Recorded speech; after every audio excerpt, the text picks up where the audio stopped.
All right, well, it's that time of year again, flu season right around the corner, and some experts say, well, considering what we've been through with the pandemic the last couple of years, this year could be a rough one when it comes to the flu. Abby Davis spoke with a couple of these experts here in Boise about what we could expect going into fall. Well, Brian, I'm told that we should be concerned about something called a twindemic.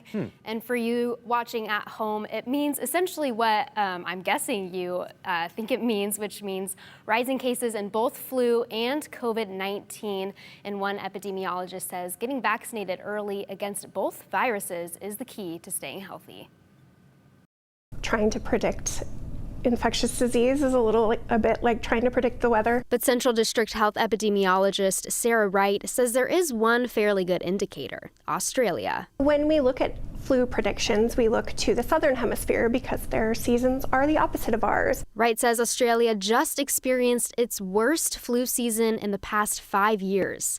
What that might mean for the U.S.? So we're concerned that we will see those same trends here in the United States, and they also have been having increased COVID numbers, and so we're concerned about what they call a twindemic occurring. St. Alphonsus Dr. Patrice Burgess agrees. We know that our vulnerable population, our elderly, are very young, and people with immune conditions are going to be more at risk. She says we've had a very mild flu season the last 2 years. That's because of all the precautions. You know, remember we were in lockdown for a while, especially across the world. And so the flu didn't really propagate very much because of that. Between vaccination and having the flu, there is some kind of immunity that develops, and we didn't really get that chance these last couple of years. At the end of the day, Wright says vaccines are still the #1 way to stay healthy. People are getting a little vaccine weary, where they're saying, like, I've had, 3 vaccines this year, but they really are the best way to train your immune system and how to fight things like the flu and COVID.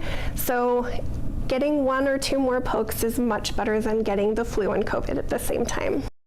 On top of getting vaccinated, Wright and Burgess say washing your hands, masking, and avoiding large crowds can also really help to avoid getting flu and COVID-19 as well. Now, Brian, these are all kind of things we've heard about since we were in kindergarten, but just goes to show how important they are and that we should really start to see an uptick in flu cases in the few coming weeks and in October. And considering that we've been dealing with COVID the last couple of years, you've been getting those vaccinations if you have, and maybe you haven't gotten the flu over the last, maybe we're to reconsider that this year, because as they said, without having the vaccine the last couple of years, maybe not being exposed to it, your immunity isn't so, keen right now when it comes to the flu. Yep, that's exactly right. All right, thanks, Abby.